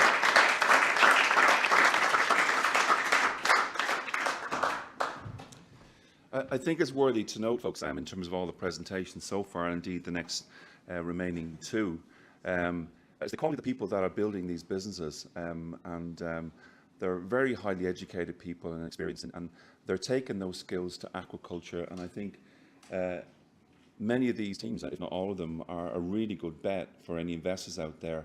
And this is also an opportunity for those who are tuning in, looking at what's happening here today.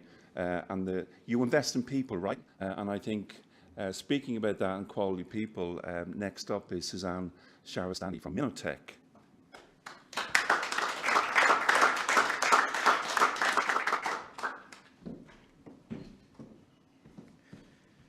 So when I was a little girl, I asked my father why there was war.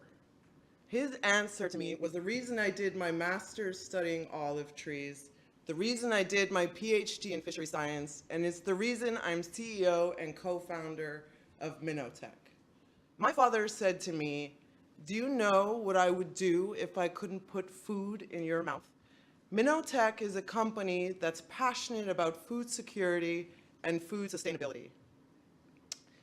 So when my partner, Ken Malone, came to me about the shrimp biomass problem, I was really keen to know more. Essentially, he described a problem where the water that shrimp are grown in is so dirty that farmers themselves have a limited understanding of how many shrimp they're actually growing. But you see, that water looked really familiar to me because I was used to working in water like this in the Chesapeake Bay for my dissertation work, and what's more, I was studying jellyfish, which are 95% water and translucent. We had to use cutting-edge technology producing big data that we processed with machine learning, image analysis, and behavioral and spatial statistics. So a shrimp farm, single species, bound by the pond itself, yeah, we got that. But we needed somebody that was really strong mathematically, that was a really good programmer and had a good idea of the animals that lived on the seafloor. And so we brought on our CSO, Kevin K. Hover. We applied to Hatch, we got in, and we were off. This was actually one of the best experiences of Hatch, was getting on a salmon farm in Norway. But it wasn't all fun and games for us in Norway because we had many sleepless nights actually prototyping what we saw as our solution. The shrimp scanner, as we're calling it now, is essentially a device that you put in the water column. It sends out a signal. We receive that data, put it through our sophisticated algorithms, and produce a real-time estimate of biomass as well as behavior tracking that we can use to try and predict disease. It was this product that we described to one of our mentors in Hatch, Oddgear, who was really excited about it and even signed up to be our first customer, tweeting that he wants the first unit off the assembly line. It was mentors like Oddgear, like Willem from Shrimp Tales, like Aina from Cargill, and like Steve McCann from SOS Ventures that really also helped us understand how our product fit into the market. And that's a very large market. I'm showing you right now Indonesia, which produces 650,000 tons of shrimp a year. If you took the tallest building in the world, the Burj Khalifa, and filled it 3 times over with shrimp, you'd still have shrimp left over. And upon an area that specializes in shrimp is producing 100,000 tons. If we zoom in a little bit more, we'll see 1,000 ponds producing 3,000 tons. And then finally, if we zoom in the most, you'll see that 2 ponds can produce 6 tons of shrimp in a year, which has a value of up to $60,000. We actually got to visit one of these ponds and test our ugly prototype that George from Hatch called the Monster. It was a really awesome experience. We got to meet previous cohort members like Liris and Ario from Jala and really start to understand the pain points of the shrimp farmer. So this is a shrimp farmer on one of Mr. Octo's farm, who owns a global feed company where he's managing contract farmers. So this man is putting this tray in the water column up to 3 times a day. And what he's looking at is trying to assess biomass, trying to look at growth, as well as the behavior of the shrimp. And he does this to make decisions about how to optimize feed, like Evan spoke about from Wittaya-Aqua, to track abnormalities in disease, to see if there are certain things that the shrimp don't look right, and also to try to understand when the best date to harvest is. But if we put our instrument in the water, what we actually hope to do is add value to the farm by reducing feed costs by up to 10%. Also, our behavioral algorithms can predict and track disease, leading to early harvest dates, so a crop is not completely lost, which means about $10,000 to $15,000 in savings based on the size of the farm. And finally, with our real-time tracking of growth, we can have farmers make a balanced estimate on when they should harvest based on the market price. all of that came together for us to really hustle and put together our second prototype as quickly as possible, which we were able to do in a Belgium farm about a week ago. Our second prototype was much cooler. It was much smaller. It was wireless and much more easy to deploy. We're not really reinventing the wheel here with the technology. So it allows us to keep our hardware at a really low production cost of about $200. And our route to market strategy is to get our product in as many farms as possible. And we can do that by going to corporate farms that have a single decision maker that are managing multiple farms. And again, as Evan mentioned, feed companies have a vested interest in understanding the growth and biomass of a company. And finally, by keeping the price point really low for the farmers themselves, we can put our instrument in as many ponds as possible and then scale, right? So then we can get that data and provide insight to the market in a region, copying that model to multiple regions, and then providing global insight on the market. How do we do all that? We are seeking $600,000 in investment, seed level funding. We are also looking for strategic development partners that will help take our product to the marketplace as quickly as possible, our prototype. It also involves field trials, lab trials, market trials, product development, and bringing on personnel. We're hoping to get software engineers and people to really help integrate our hardware into the software. We are a great team to accomplish this. We have expert level scientists, including myself and our CSO, Kevin K. Hover. Our partners back in Baltimore, hello, hope you guys are watching. Ken Malone, our CFO, and as well as Kelly Booth. They're both serial entrepreneurs with 22 startups between them. So very happy to be at Hatch, very happy to be here in Ireland, and with that, I thank you.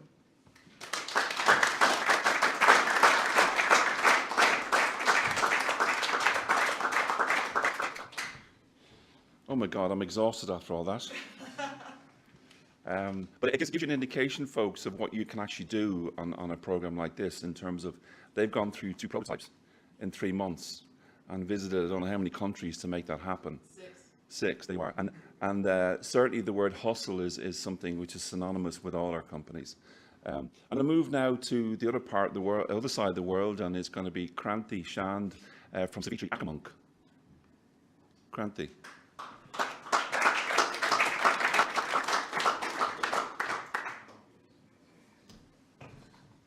Good afternoon, ladies and gentlemen. My name is Kranthi. I'm the CEO and co-founder of Savitri Aquamonk. We are a young company from India, and what we're doing is building electronic devices and software tools to help the shrimp farmers. Shrimp farming is a risk-intensive business where there is a high reward. When you look at the international market, India is a key player by building and manufacturing a lot of shrimp. When you look within the Indian operations, Andhra Pradesh stands out. 60% of the total production in India happens in that small state in 200 kilometers radius, and that's where we are situated. When you look at the farming operations, they are done in a very traditional manner. You look at a farmer going into the pond in the middle of the night to collect a sample of water, go back, titrate, and then record the values on a whiteboard. Why do we do these all? To make the decision making. So if you are basing yourself on decisions in the middle of night, you're going to be inaccurate and inconclusive, which will reduce your productivity and profits. This is not scalable at all. But there is an exception to the scalability. That is my co-founder, Prasad. Starting in 2015, he had scaled his operations 100x. Started at 8 acres. He's now farming across 880 acres of farming. He had made 9 million in revenues. What is different from other farmers that he has been doing? He understood that there is a need for a process-driven approach. He started creating data books, logging every detail of his farms, moved it to spreadsheets, and started using these spreadsheets for his decision intelligence. When he looked to scale up his operations and understand which software can help him in making the shrimp operations better, he didn't find any. And that was our reason to start a company where we wanted to build the technology that can shape the aquaculture industry. We want to enable the Savitri way of shrimp farming across the whole Indian farming community. What we are doing is building hardware devices which monitor water quality, weather parameters, and power interruptions in the pond. So these are the key parameters that influence the decision-making of a farmer. In addition to that, we have a software solution which helps the farmers understand their finances, the farm health, the supply chain, and crop production. What do all these knowings help the farmer in? They help the farmer in increasing their operational efficiency, reduce the number of medicines that they need to use in the farms, and improve the feed conversion ratio. If you look at a farming operation, a small farmer of 8 hectares spends almost $240,000 in their operations in a year. Bringing these solutions will ensure that you subtract the cost of these, and then you give farmer an 18% saving right on his operation costs. Well, it's good to say that we have a solution, but who is the buyer? We've done a market survey wherein we've spoken with farmers and understood what they're looking for. 83% of the farmers are willing to pay between $25 to $35 to use the hardware and software solutions together on their farms. We aim within the next 24 months that we'll be deploying 10,000 hectares of farming, and that is just a minuscule of the Indian operations. At $25 per hectare per month, we are going to generate a revenue of $2 million in the next 2 years. In the short time that we've set up, we started our company in March 2018. We have completed our R&D. We have put our devices in a piloting mode across 125 hectares of farming operations. We've taken feedback from 40+ farmers, and we have a government endorsement to subsidize a product to small farming communities. We've been talking with several organizations across the world to understand how we can partner together to ensure that better services are provided to the farmers.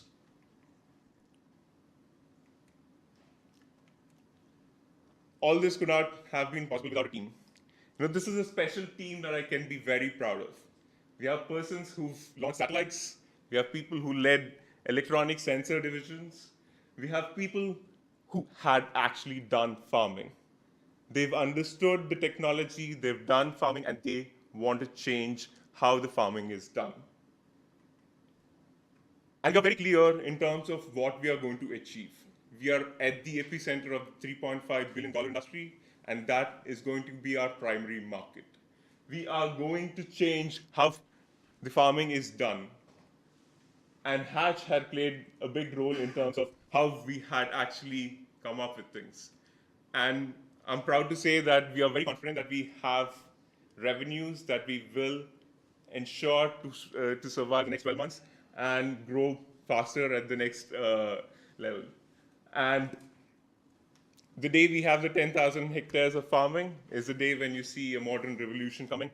And we are looking for partners to ensure that the enabling of the Savitri way of farming becomes more effective and more farmers can make better profits and reduce their risks. Thank you.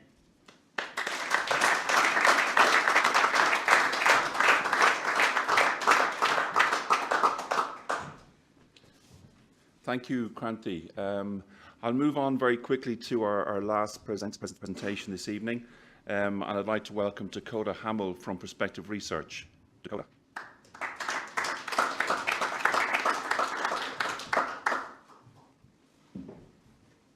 Thank you, Wayne. Disease is the largest issue currently facing the aquaculture industry. The industry is supposed to double in production output in a little over the next 10 years, and during that same time frame, World Health Organizations and governments are continuing to restrict or outright ban the use of antibiotics and other medicated feeds in how we farm fish. Why should we care about this? Because the extended use of antibiotics in how we farm our food has led, over the past 50 to 60 years, to a tremendous threat to human health, the rise of antibiotic resistance. And why should you care? When you change the way you look at things, the things you look at change. This thin blanket of gas is the only thing protecting our species from the endless, cold nothingness of space. And nobody wants that. So you should care about how we farm our food and what kind of chemicals and pharmaceuticals enter that food supply chain. Lucky for us, the same organisms that hundreds of millions of years ago crafted this blanket are the same ones that can most likely save it.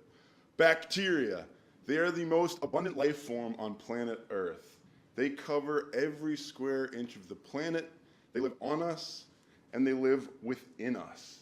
And what our company does is goes back to the original form of communication, which is chemical communication. And so if you had the ability to talk to these microbes, you could in fact control the most abundant species on this planet. That is exactly what we do. We can take any microbe from the soil to the bottom of the ocean that we know can produce medicine, but outside of its natural habitat, it does not. When we add a small drop of our patented chemical stim keys, which are how bacteria communicate with one another, we can induce the on-demand expression of up to 400x levels of natural antibiotics, antiparasitics, antifungals, and antivirals. We've gotten so good at communicating with these microbes that we can actually build a tunable machine that allows us to vary the level of in vivo therapeutics delivered. So, the pharmacy of the future is right there, inside every single farmed species. Our company implants trillions of microbial factories directly into the microbiome of any animal, and using our stim keys, we can turn on medicine directly inside. So, when we were in Hatch, the 2 weeks spent in Berit, Norway was amazing because we found out that this small copepod brought a multi-billion-dollar industry to its knees. And when we learned that some of the alternatives that this industry was proposing, I think we realized that they had too much time and too much money on their hands because they were in effect proposing spaceships in the ocean to escape a tiny creature in the sea. And so if it says anything about human nature, it's that when faced with a simple problem, why not come up with a complex solution? And to anyone watching from Norway, I love the people there, the country, but your boats are too big and that won't fit in your pocket. So what are we doing? Our company was inspired not by the recent advances in synthetic biology and genetic engineering, but it was going back to nature. For billions and billions of years, long before we were ever on the planet, microbes have been battling each other in a never-ending war. And their strongest biodefense compounds are our most potent medicines. And so in building a solution, we knew we had to go to nature, but we knew we couldn't build something so crazy that farmers couldn't use it. What is our solution? It is quite easy. It's microbial medicines that, when paired with our stim keys, can be incorporated directly into feed to give you a product that is preventative by nature and inducible by design. In effect, we are getting all the benefits of antibiotics and antiparasitics, but without any of the downsides, because we are not using purified active pharmaceutical ingredients. In our case, the bug is the drug, and the bug comes directly from planet Earth. Our two major focuses moving forward are the sea lice industry, sea lice and the salmon industry, which costs about $2 billion a year, and they spend maybe $600 million on current treatments. Early mortality syndrome in shrimp is also very important, costing the industry over $45 billion in the last decade. That's a lot of shrimp. And we're pleased to announce that one of our first strains that we sent to Prince Edward Island for testing before hatch came back with 100% ability to kill sea lice, the actual living organisms, last week. We have 5 more strains ready to go for trials. We simply need to incorporate them into feeds and do a live trial in salmon. For Vibrio parahemolyticus, we have hundreds of strains in the pipeline, but 15 top strains that are chosen that can kill the causative agent of EMS. And so I always like to say that great ideas are born in the heart and in the mind, but they come to life most often in the history of tech in a garage. But for us, it was in my parents' basement. And as Kai said, it was shut down by the Department of Homeland Security because unfortunately, unless you can sit in a Starbucks laptop and code stuff, when you're trying to run a high-throughput drug laboratory, people don't like it. So we started with $2,000. Jake and I sold our personal belongings, quit our jobs, didn't get to grad school, said we have nothing to lose. We turned that into a $100,000 investment back in 2015. We've since grown the company, still going to dumpsters in Cambridge and finding very valuable equipment in the pharmaceutical industry that they throw out. But we're now in a real lab following all the rules. And we've spent the past 3 years, effectively after raising another $500,000 seed round, de-risking the platform. So we have run tens of thousands of fermentations and tens of thousands of bioassays, meaning we're able to speak with thousands of microbes. And so it's just a matter of selecting the ones to treat any disease you need, because I guarantee any organism on the face of this planet, there's a bacteria that will help it, that will hurt it. And so building a company is a little bit like hiking a mountain. For us, we've been de-risking the platform over 3 years. The market as need has been established over the past 3 months in Hatch. And we should be closing Series A before the end of this year.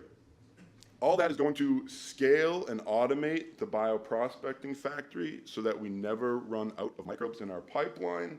The next 12 months, we'll see in vivo feed trials against EMS and sea lice and salmon. Quarter 3 and 4 is going to be the cornerstone of expanding our IP portfolio beyond our technology platform, matching elicitors and microbes to treat specific diseases. After that, it's simply building a bigger brewery and producing enough microbes that we can incorporate directly into the feed to manage diseases in aquaculture naturally. I'm very confident within 24 months, we'll be able to hit revenue. So our ask today is for you to connect with us, talk to us, get to know us, because as a startup, we want to remain nimble. We want to have the option to take a different path if we need to. But I'd say within the next 12 months, we hope that some of you would be willing to meet us at a crossroads, so to speak, where we can decide as a business if we'd like to form a joint venture or scale and perhaps sell B2B or B2C ourselves. And so in all of this, what you're looking up here in the story that I'm telling you has been years of suffering with little pay, sleeping in the car. And we're trying to build a brand new industry, not just a series of product lines. And what's most important about our technology is that while we're deploying it first in aquaculture, it can replace antibiotic growth promoters in agriculture. It can be used for crop protection because the trillions of microbial factories that we communicate with are directly in the soil already. And who knows, 10 years in the future, we might be modulating our own microbiome to deliver medicine on demand, and pharmacies will be a thing of the past. So I'd finish by saying that we are Prospective Research, and we talk to bacteria.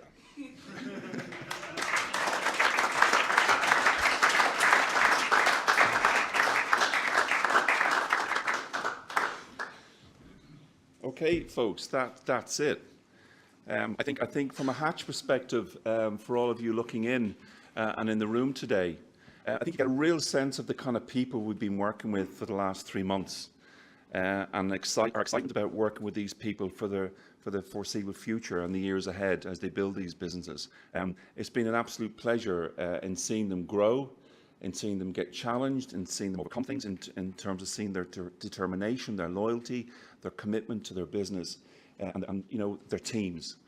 And coming on to you know, that commitment and that drive, and that tenacity, and what is it that inspires people to do this, and be in a space where you don't know where you're going the next day and where's your next dollar going to come from. It's a very difficult environment to be in and a very challenging one.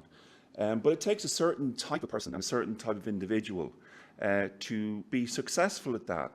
And I think for people growing businesses, you need to take people with you.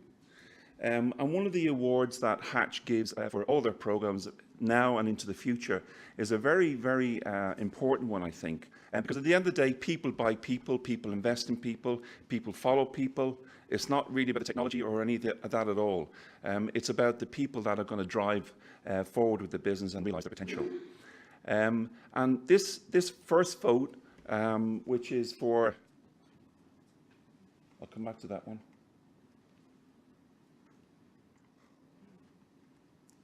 Sorry, this slide is not there.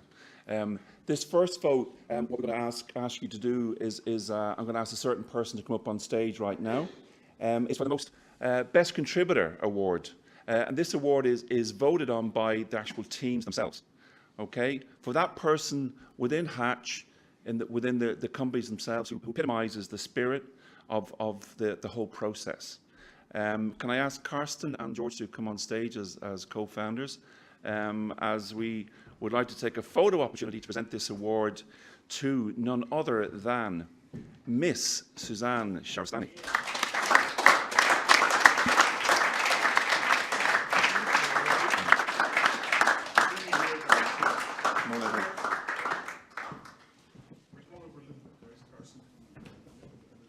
Great. Okay, just here. Good. There. Bit of a cheer for them guys down there.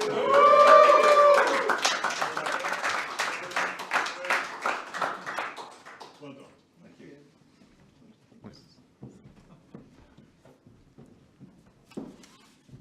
Okay. Just a reminder, you've heard all the pitches. We're going to close up the poll vote now. We'll get the result now in a second. So I think for all of you out there, I hope you enjoyed today's session. I hope you really saw the amazing work that these guys and girls have been doing over the last 3 months and how important it is to the aquaculture industry that innovation and talent and companies and startups like that are in it. They're vital to its future. The next award is for the most investable company. Maybe George, you'd like to announce it? Wow.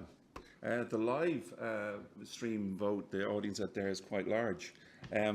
The winner of Hatch's and BIM's award for the most investable company is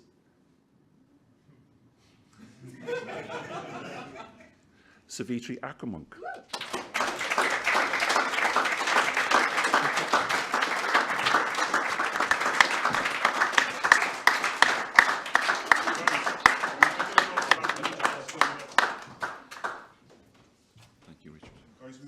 Do you want to say a few words? Well done, Savitri. Savitri, congratulations. Thank you. Great. Savitri, will you come in the centre for me? Yep. Great. I am Savitri, so yeah. Come forward. Great. Okay, in together, lads. Nice and happy. Here we go. Give her another applause, everybody.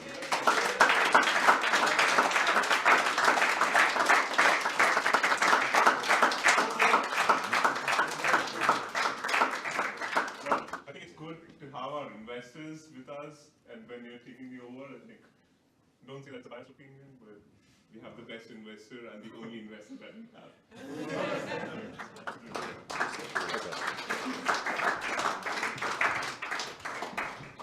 Look, it won't keep you, just say congratulations again. I think it is very well deserved. But I think all of them just give you an insight to what opportunity we have here. And BIM, the reason we're supporting is that we want these companies to come here. We have huge opportunities for you to be based here. We will support you all the way, and that there's a real opportunity. But a special thanks, I think, to Wayne here, because I think we all know the effort and the commitment he's put into bringing all you guys here. He's been a huge support for us, and I'd just like to say, can we have a round of applause for the great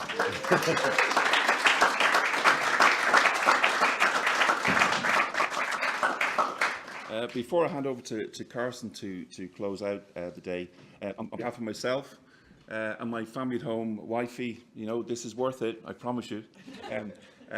Just thank you all for coming here today and supporting innovation. And in terms of Richard, yeah, I think bringing it here to Ireland was great, very proud moment for me. But it's about the team, and the team that we have here is absolutely awesome and so committed to this cause. And I'll leave you with Carsten just to close off on Hatch and what we're doing next, maybe. Yeah, thank you, Wayne. Thank you, everybody. I will not bore you with a lot more slides, but I will say a few things about what our plans are. I mentioned before that we run Hatch as a business. We're here to stay, and we are probably comparable to a late-stage startup that has found proof of concept. It is now in a kind of Series A, Series B type environment. And part of that, one of the main challenges, and I'm mentioning that because I know you all have it, but we have it ourselves, and we constantly preach to our startups to do, things X, Y, Z, but we also have to do those things ourselves. And one of the major changes that we actually have to do is go from what was 2018, which has been a busy year, but it's been kind of handled like you see in the picture here, to more professional processes, to implementing KPIs, setting up a board of advisors, board of directors, improve and actually establish proper certain internal processes, create shareholder value, and do all that everybody, every company in our stage now has to do. Now, how are we going to do it? Those are our goals for 2019. We already opened an office in Singapore in August this year. We are also thinking of going to the United States of America in 2019, and we obviously have had our office in Norway already since last year. Our holding company is incorporated here in Ireland, so we will always be having operations here, which is great, and I look forward to that.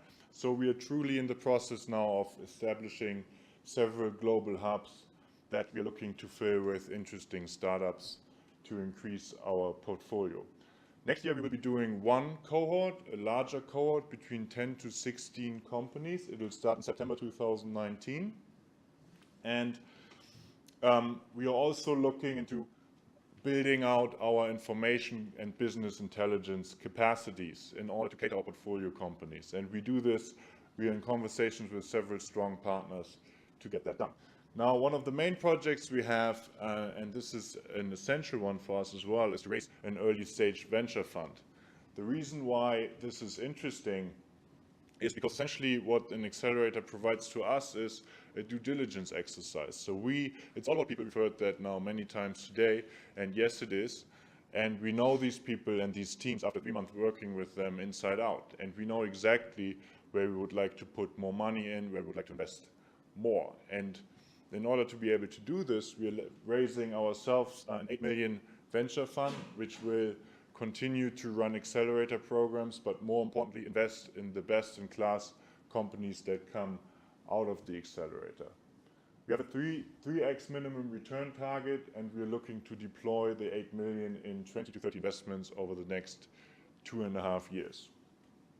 Now, with this said, I'm going to close off. This is our ecosystem that we've managed to establish up to today. All these companies and entities have been, our startups have been exposed to all these companies and entities over the last 3 months, and I'm happy to be announcing that we will be working towards improving this ecosystem, and because we want to be relevant, we want to be talking to industry, we want to be talking to those stakeholders, and we want to make sure that we solve those global problems out there in aquaculture.